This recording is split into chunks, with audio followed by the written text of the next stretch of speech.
Eh bien, mesdames, messieurs, bonjour, bienvenue sur l'espace démo sponsorisé par Trend Micro. Le sujet qui va être abordé, retour d'expérience, déploiement express du TO, gestion des niveaux de privilèges administrateurs avec Akamai Guardicore, visibilité, sécurité et optimisation du SOC. À mes côtés, 3 personnes pour en parler. Monsieur Yann Frallo et Monsieur Jonathan Bourguin de la société Akamai et Monsieur Winston Delbé de la société Emeis. Messieurs, vous avez 30 minutes. Merci beaucoup. Bonjour à tous. Merci de votre présence. Merci également à Winston qui représente la société Emeis, qui va témoigner de son retour d'expérience avec la solution Guardicore qu'on va vous présenter aujourd'hui. Donc effectivement, on va vous parler du déploiement express du T0, donc du tiers 0 dans l'approche du tiering Microsoft. Et on va parler plus globalement de la segmentation logicielle ou autrement appelée micro-segmentation. L'objectif va être de répondre à différents objectifs et différents enjeux. Donc on va parler aujourd'hui de réduction de la surface d'attaque. On va parler également de comment on va empêcher les mouvements latéraux, d'optimiser les opérations de sécurité, notamment dans une perspective de SOC. Et tout ça avec une approche granulaire, agile et sans impact. Les enjeux et défis auxquels la segmentation logicielle, micro-segmentation peut répondre sont la sécurisation des environnements hybrides, répondre à des besoins de conformité réglementaire divers de type NIS, HDS, ISO, mais bien d'autres. Également la détection et la façon de contenir les attaques, et tout ça dans une approche qui est un temps contraint. Je dirais en quelques semaines, voire quelques mois, bien évidemment en fonction de l'ampleur des projets, versus des approches plus traditionnelles où en général on est plutôt, on peut parler en termes de mois et en termes d'années. Voilà, donc rapidement aujourd'hui, je vais vous dire moi 2 mots d'Akamai. Je suis en charge pour ma part de la BU Zero Trust, dans laquelle on intègre la microsegmentation. Je passerai très rapidement la main à Winston pour qu'il nous parle du contexte Emeis, les enjeux qu'il avait à gérer au moment où on a commencé à échanger ensemble, et puis de ton retour d'expérience avec Guardicore, ça fait à peu près 2 ans maintenant. Voilà. Et ensuite, nous aurons Jonathan, qui est senior consultant chez Akamai, qui vous présentera de façon factuelle sur l'interface, alors au travers d'une vidéo, la façon dont on peut mettre en œuvre les sujets qu'on va évoquer, donc notamment la mise en place du tiers 0. Très rapidement sur Akamai. Pourquoi je vous présente Akamai? Parce que beaucoup d'auditeurs connaissent Akamai de nom, n'ont pas forcément une vue très précise de ce que fait Akamai en matière de sécurité. Donc Akamai, c'est une société américaine qui fait 4 milliards de chiffre d'affaires en 2024, c'est à peu près 11 000 employés, 8 000 clients et 3 business units, une historique pour laquelle Akamai est globalement très connue, qui s'appelle Edge Delivery chez nous, c'est-à-dire les offres de type CDN, une offre cybersécurité qu'on va vous présenter juste après, et une offre autour du cloud computing. L'offre sécurité, puisque c'est notre sujet ici au FIC, bien entendu, donc Akamai aborde 3 grands domaines de sécurité, la sécurité des applications et des API au travers de différentes solutions, la sécurité des infrastructures à droite, je n'ai pas le titre, je ne sais pas pourquoi, et la sécurité Zero Trust, dont on va parler aujourd'hui avec l'approche de micro-segmentation, mais également de façon plus globale, on va intégrer des notions de ZTNA et de MFA dans cette approche de Zero Trust Security. Juste pour info, la partie sécurité chez Akamai, c'est 2,2 milliards de chiffre annuel. C'est le message que je veux passer, c'est que la sécurité est vraiment un pilier extrêmement stratégique qui représente près de 60% en fait, du revenu global d'Akamai. Alors, on va vous présenter aujourd'hui une technologie qui s'appelle Guardicore au sein d'Akamai. Cette technologie, elle a pour objectif donc de permettre à la segmentation des infrastructures informatiques au travers d'une approche qu'on appelle logicielle. C'est-à-dire qu'elle va être découplée de la partie réseau. L'objectif, c'est de pouvoir faire une mise en œuvre sans remise en cause d'un existant d'un point de vue réseau, pas de modification d'adressage IP et sans aucun arrêt de service. Ça, c'est essentiel pour ce type de solution-là, de façon à ne pas perturber l'existant. Guardicore va vous permettre d'avoir de la visibilité granulaire et en temps réel avec une notion d'historique. C'est une solution de sécurité qui a pour objectif d'être simple à déployer et rapide et dans des environnements qui sont hybrides. Et on va adresser donc des typologies d'infrastructures extrêmement larges puisqu'on va adresser des systèmes legacy, on va adresser du cloud au sens public, au sens privé, les data centers, les serveurs, les endpoints, les containers, les infrastructures IT, mais également IoT. Donc c'est extrêmement large. On va se focuser sur une approche IT aujourd'hui au travers de l'expérience d'Emeis. Et juste sur Guardicore, la techno dont on parle aujourd'hui, également, c'est important parce que c'est près de 1200 employés aujourd'hui au sein d'Akamai Global qui travaillent sur cette technologie-là et c'est maintenant près de 900 clients à travers le monde. Donc aujourd'hui, l'objectif pour nous, c'est de démystifier un petit peu l'approche de la micro-segmentation qui n'est pas encore très bien connue, je dirais, de l'ensemble de notre marché et d'expliquer que ça fonctionne, ça marche et ça a un certain nombre d'avantages et je laisserai Winston témoigner de ces éléments. Voilà, Winston, je vais te passer la main. Merci Yann. Bonjour à toutes et tous. Donc, me concernant, Winston Delbé, à l'époque du projet de l'implémentation de Akamai Guardicore, j'étais en charge des équipes SOC et CERT au sein du groupe Emeis. Le groupe Emeis est à considérer comme étant un groupe international constitué d'environ 1 millier d'établissements de santé, mis au profit de 300 000 personnes qui sont résidents et patients. Et on a sur notre système d'information 78 000 utilisateurs de nos services. Si on fait un focus sur le système d'information, donc on œuvre dans un secteur qui est très spécifique, qui s'appelle le secteur de la santé. Donc j'ai mis un petit rapport de l'ANSSI qui est assez connu et qui rappelle bien les menaces spécifiques au secteur de la santé. Donc bien souvent, on va avoir un système d'information qui est presque malheureusement très exposé de l'Internet, disparate, qui souffre de nombreuses obsolescences logicielles, notamment en termes de systèmes d'exploitation. Notre périmètre informatique concerné par le projet de déploiement Akamai Guardicore a été 3000 serveurs, donc principalement des machines virtuelles sous un environnement VMware et basés sur des systèmes d'exploitation Windows et Linux. Les data centers concernés par ce périmètre sont certifiés HDS pour hébergement de données de santé et certifiés ISO 27001 de manière à inscrire le système d'information et l'ensemble des processus dans une démarche d'amélioration continue. L'historique, en gros, pourquoi est-ce qu'on a voulu travailler et se faire accompagner par Akamai Guardicore. Donc sur la gauche, je vous ai représenté Internet avec deux pare-feux, des firewalls périmétriques. Je n'ai pas cité les éditeurs, on va les appeler Firewall A et Firewall B. On peut voir qu'entre l'Internet et nos data centers certifiés, on a une population de 3000 serveurs qui vont permettre d'héberger des services mis au profit d'un certain nombre d'établissements de santé. Donc sur la droite, je vous ai représenté ici 3 établissements de santé avec quelques postes clients, mais il faut garder en tête qu'il y a plusieurs établissements de santé sur la vraie architecture et concernant le système d'information concerné. Petite difficulté, on va dire, quand on rencontre ce type d'architecture assez répandue, que d'avoir un pare-feu périmétrique ou différents pare-feux périmétriques. On peut aussi privilégier ce qu'on appelle la diversification technologique, donc avoir différents éditeurs avec des avantages en termes de sécurité si un jour une vulnérabilité est présente sur l'un de ces équipements, mais des contraintes à maintenir les solutions. Et première difficulté que nous avions rencontrée à cette époque, on va dire avant l'arrivée d'Akamai Guardicore, ça a été l'absence de visibilité sur les flux existants. En gros, quand on a 3000 serveurs dans un data center, quel est réellement le flux entre tel processus, tel protocole et tel point de terminaison, qu'il soit sur Internet, dans un établissement de santé ou auprès d'un opérateur étatique du secteur de la santé. Deuxième inconvénient, la difficulté à produire des matrices de flux. Donc c'est très clairement très en lien avec la difficulté de visibilité des flux réseau. Donc on a des équipes, qu'elles soient internes ou externes, qui vont souvent passer énormément de temps à tenter tant bien que mal de produire des matrices de flux à l'état de l'art sur les équipements firewall périmétriques.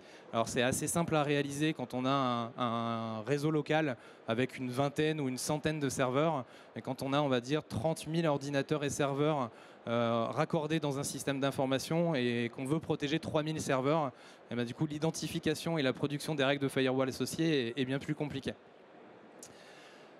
Ensuite, en termes de performance, bien souvent, c'est un modèle qu'on considère un petit peu comme étant obsolescent. C'est que le pare-feu périmétrique, avec l'évolution un petit peu des technologies et depuis les années 2000, un pare-feu, bien souvent, il ne fait pas juste du pare-feu, il ne fait pas juste du filtrage réseau, il va s'accompagner d'analyses protocolaires, de fonctionnalités proxy, IPS, de filtrage, et tout ça sur des flux de plusieurs centaines à plusieurs milliers de clients, ça consomme énormément de performance. Donc, je ne l'ai pas détaillé ici, mais quand bien même on utilise des clusters de firewall et qui sont dans les gammes les plus performantes des éditeurs leaders du marché, on peut quand même assez rapidement rencontrer des limitations quand on active les modules IPS pour aller filtrer le trafic de plusieurs milliers ou dizaines de milliers d'utilisateurs.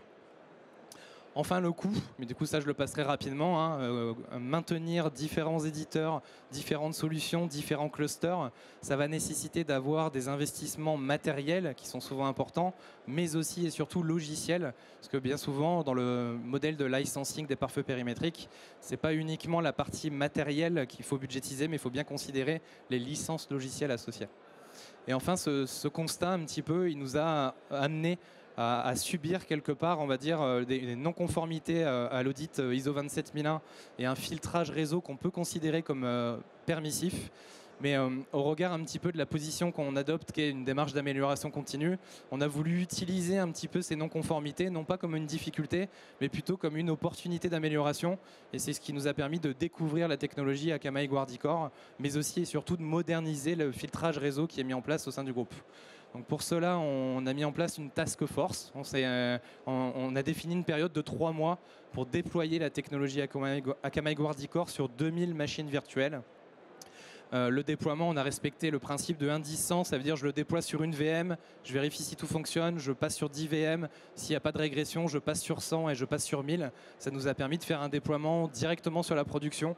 Donc bien évidemment, avant ça, on a fait quelques travaux avec un accompagnement très proche de l'éditeur pour vérifier qu'il n'allait pas avoir de régression. Et c'est ce qui s'est produit. Et encore une fois, pour accélérer ce déploiement, on a utilisé directement notre EDR, notre Endpoint Detection and Response, qui est Sentinel-One. Et du coup, on a télédéployé les agents Akamai Guardicore au travers de la capacité de réponse à incident de l'EDR Sentinel-One. Ensuite, grâce à ce déploiement, ça nous a permis de produire des règles de firewall.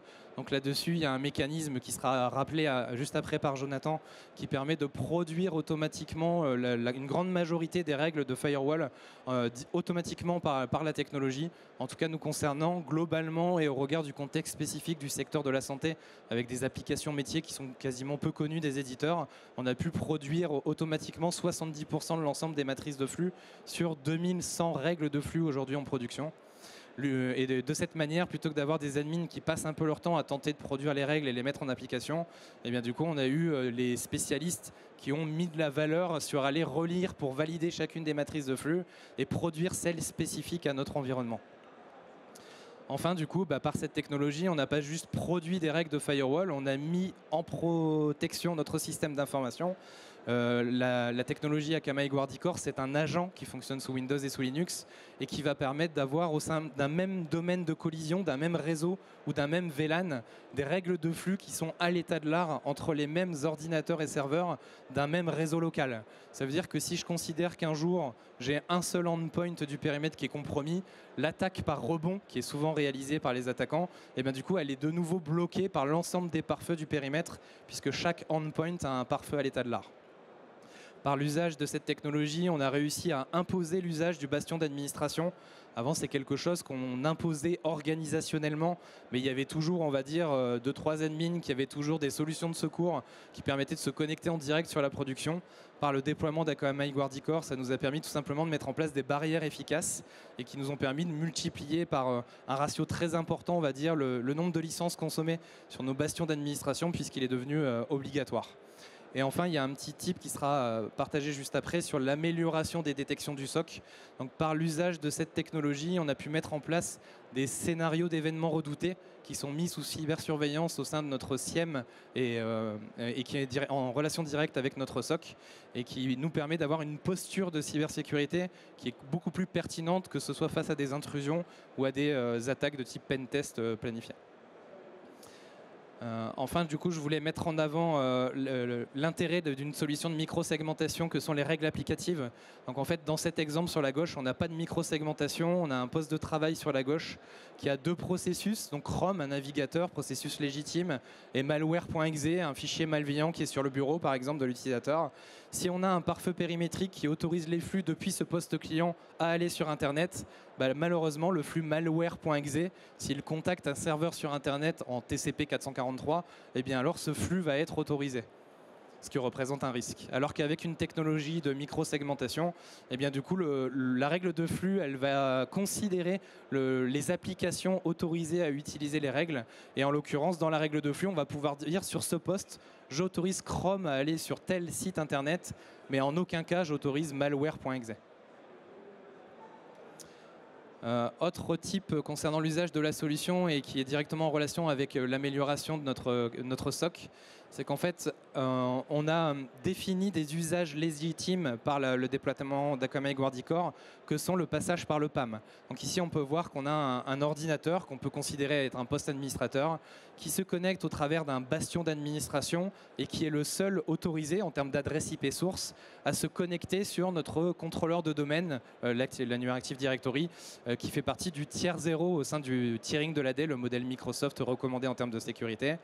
Et par la mise en place de ce type de règles, eh bien en fait, on peut se protéger ou en tout cas augmenter les capacités de détection, puisque si on a un attaquant, qui sont ici représentés par les deux smileys qui font la tête, en gros, qu'on ait un attaquant qui fasse un rebond par un serveur du tiers 1, un serveur membre de l'environnement Active Directory, ou qui soit, imaginons, directement introduit sur l'intranet ou au sein de notre data center, s'il tente de se connecter sur notre tiers 0, donc qui représente l'ensemble de nos contrôleurs de domaine, et bien alors, par l'usage de Akamai Guardicore, on a mis en place une règle d'alerting qui va aller notifier immédiatement notre SIEM, et on a mis en place une détection assez simple, ce qu'on appelle du one-to-one en détection.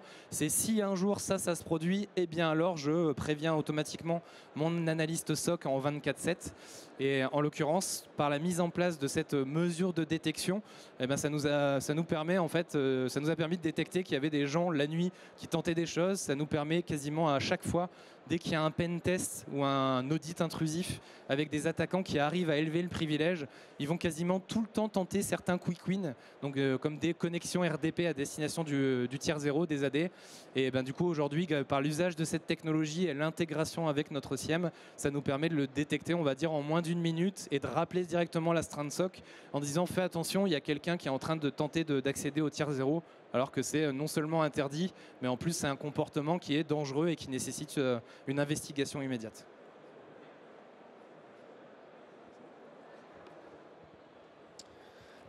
Merci Winston. Donc on va passer maintenant à l'élément de démonstration. Donc si on restitue un petit peu l'expérience par rapport notamment à ce contexte projet, mais pas seulement.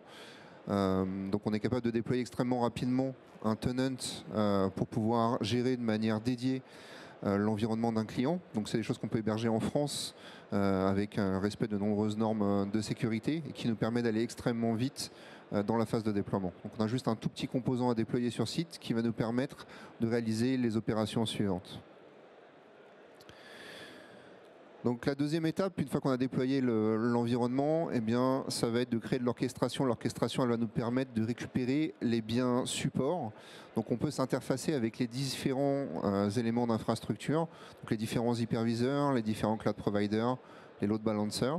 Et donc ça va nous permettre automatiquement et en quelques minutes de créer une base d'assets qui est fiable et aussi récupérer les différents groupes d'identités. Les groupes d'identités vont nous permettre ensuite d'avoir de la visibilité sur les groupes les identités qui sont à l'origine des règles. Donc là on le voit par exemple, on a récupéré automatiquement la base de données qui était sur vSphere, mais comme je le disais, on peut aussi récupérer d'autres technologies comme Nutanix, OpenStack et autres.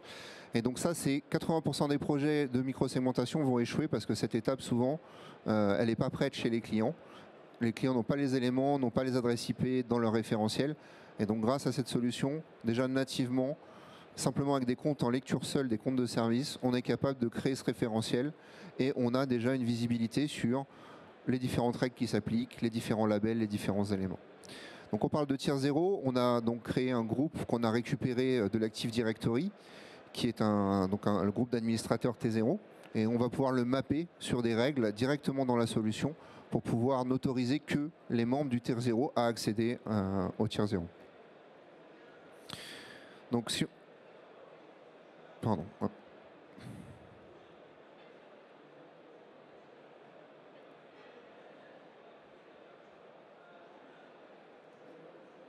Donc sur l'étape 3, on va déployer les agents. Donc l'intérêt, c'est qu'on a déjà toute la base d'assets, donc on est en mesure d'identifier très rapidement notamment les contrôleurs de domaine. On a aussi des dispositifs qui nous permettent d'identifier ces différents équipements, notamment quand on arrive sur des SI gris où on ne sait pas trop exactement comment ça fonctionne. Donc là, on a la capacité d'avoir des modèles de déploiement en fonction des différents périmètres et on va pouvoir industrialiser complètement le déploiement.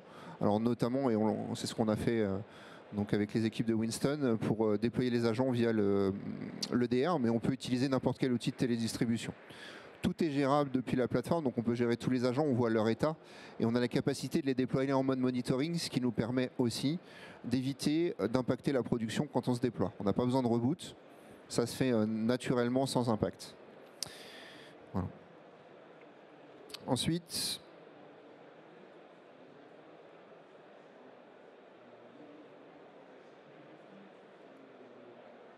donc, quatrième étape, on va sécuriser les services communs. Donc tout ce qui est DNS, NTP et autres. Et pour ça, on a des modèles qui sont déjà préconçus et qui vont nous permettre en fait de pré-autoriser ces différents services dans le cadre d'une approche de type Zero Trust par exemple. Donc l'intérêt aussi, c'est qu'on peut bien sûr visualiser ces services. On a la capacité très rapidement de labelliser les différentes typologies d'équipements. Donc là par exemple, c'est le contrôleur de domaine qui réalise la résolution temporelle, donc on peut l'ajouter très très vite. Et ensuite, on va être capable d'utiliser des templates qui sont déjà préconçus et qui vont nous permettre de pré-autoriser ce genre d'éléments. Et donc ça nous permet très vite d'appliquer un modèle de sécurité sur ce type de protocole et donc de limiter aussi l'usage de ces protocoles vers d'autres équipements. Donc dans un premier temps, on va déployer ça en mode alerte, ce qui va nous permettre d'identifier s'il y a des déviations. On va pouvoir traiter ces déviations et une fois qu'elles sont traitées, on va pouvoir passer en mode bloquant. Donc on fait ça avec le DNS, on fait ça avec différentes typologies de services. Donc la cinquième étape, ça va être de réduire l'usage des protocoles à risque. Donc pour ça, on a aussi des templates qui, de manière globale, partout où les agents sont déployés, vont nous permettre de réduire la surface d'attaque sur différents vecteurs qui sont utilisés par les attaquants. Donc on a le cas de Bits par exemple. Très simplement, donc en quelques clics, on est capable de réduire la surface d'attaque et l'usage de ce protocole vers des domaines qui sont malveillants. Donc d'identifier les domaines qui sont légitimes et ensuite d'être capable donc de loquer complètement l'usage de ce service réseau sur l'ensemble des serveurs sans impacter encore une fois la production.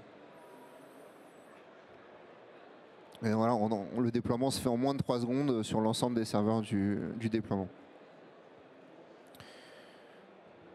Et donc voilà, une fois qu'on a validé les différents domaines, on est capable de repasser en mode bloquant.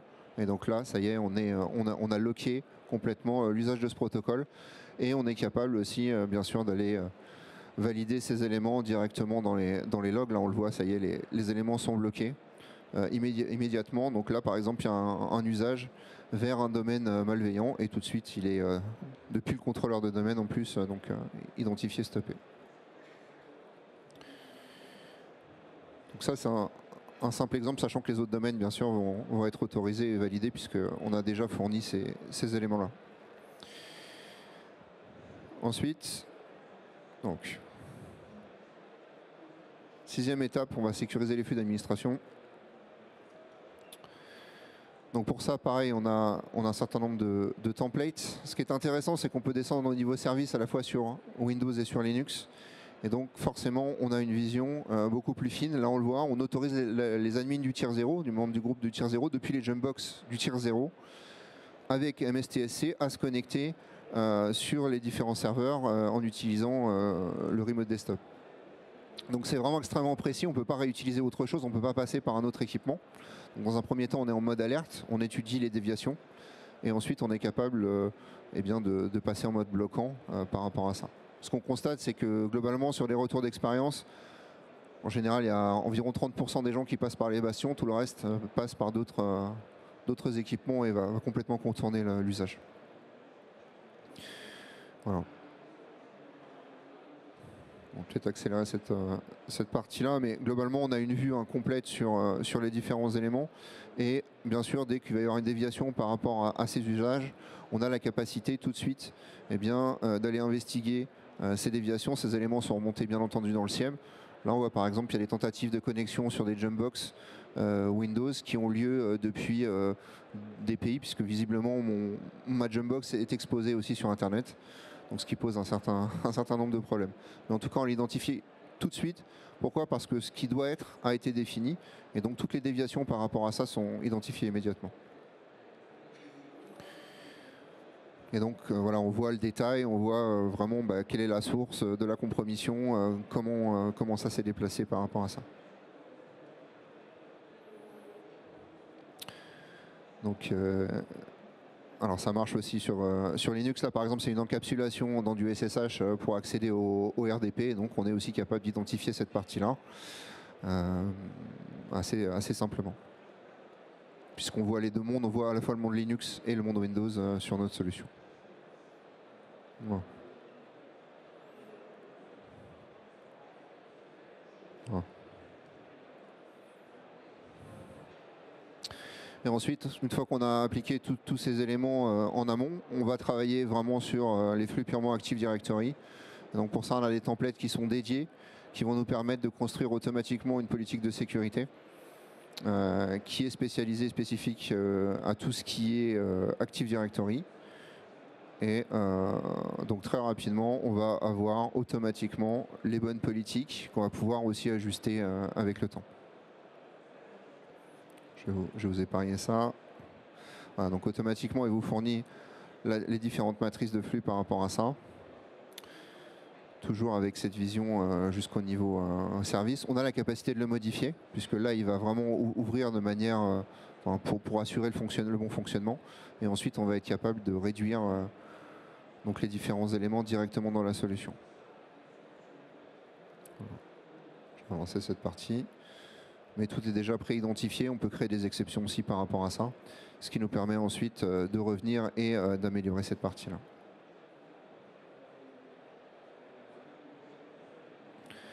Dernière étape, c'est la mise en surveillance sur le SOC. Donc là, ça y est, on a segmenté les services communs, on a réduit les protocoles à risque, on a sécurisé les flux d'administration, on a sécurisé également donc l'Active Directory en lui-même. Et donc là, on peut effectivement maintenant mettre en supervision. Grâce à la notion de label, on va être capable de filtrer exactement ce qu'on envoie au SIEM. On peut l'utiliser sur différents protocoles, différentes versions. Et on va vraiment filtrer ce qu'on envoie pour réduire aussi la charge côté SIEM. Voilà. Je vais accélérer cette partie aussi.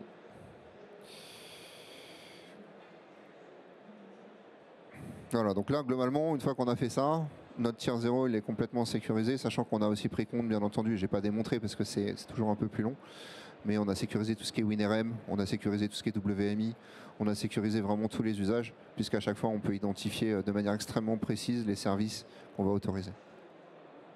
On a vraiment une posture une approche zéro trust. Si on prend un retour d'expérience sur différents projets, c'est ce qu'on voit globalement. On a sur une sécurisation de bastion, de mise en œuvre de PAM, on va avoir environ 30% qui passent réellement par le PAM. Tous les autres vont contourner. On va avoir des partenaires, par exemple, qui se connectent en direct. On va avoir aussi des connexions en direct depuis le LAN, donc le réseau purement utilisateur. On va avoir également des connexions via des Citrix d'administration. Et donc ça pose un vrai problème. Et donc l'outil va aider aussi à identifier les populations qui n'utilisent pas le PAM, identifier leur cas d'usage, puisqu'on a la vue au niveau processus, et donc les aider, les accompagner dans une migration réelle et effective vers le PAM. Mais ça, à l'échelle d'un groupe étendu, c'est extrêmement complexe sans outil, et l'outil va vraiment le synthétiser de manière extrêmement rapide. Pareil, on s'est souvent rendu compte aussi que dans des solutions de type DNS Firewall qui étaient mises en œuvre, On va avoir certains contrôleurs de domaine qui sont en charge de la résolution, qui vont en fait résoudre directement sur Internet. C'est-à-dire que la sécurité, globalement, elle ne sert à rien, elle est complètement contournée. Ça, en quelques clics, on a pu le mettre en évidence sur de nombreux projets aussi. Et ça permet donc tout de suite d'identifier ces éléments-là et de passer en remédiation rapide. Et puis, on a aussi identifié souvent, et souvent par des fournisseurs externes, on parle de supply chain, où des fournisseurs vont administrer parfois une partie ou toute ou partie du système d'information. Et on s'aperçoit qu'ils installent un certain nombre d'outils qui sont gênants, avec des comptes qui sont exécutés avec des comptes privilégiés, sur des VDI d'admin par exemple. Et donc ça permet aussi de mettre en exergue ce genre d'usage et du coup de réduire beaucoup plus rapidement ces types de cas d'usage. Voilà. Et dernier, ouais, tu veux reprendre peut-être. Donc là, c'est simplement un certain nombre d'outils qui sont présentés donc à destination des SOC. Donc on a une partie requêtage de log qu'on peut requêter sous forme de LLM. Donc par exemple, montre-moi toutes les connexions SSH depuis Internet. Et donc il va afficher automatiquement les différents éléments. Comme on a une vue extrêmement précise, on sait exactement remonter tous ces éléments-là. Pareil sur montre-moi toutes les connexions FTP par exemple. Et donc très rapidement, on va pouvoir avoir ces éléments.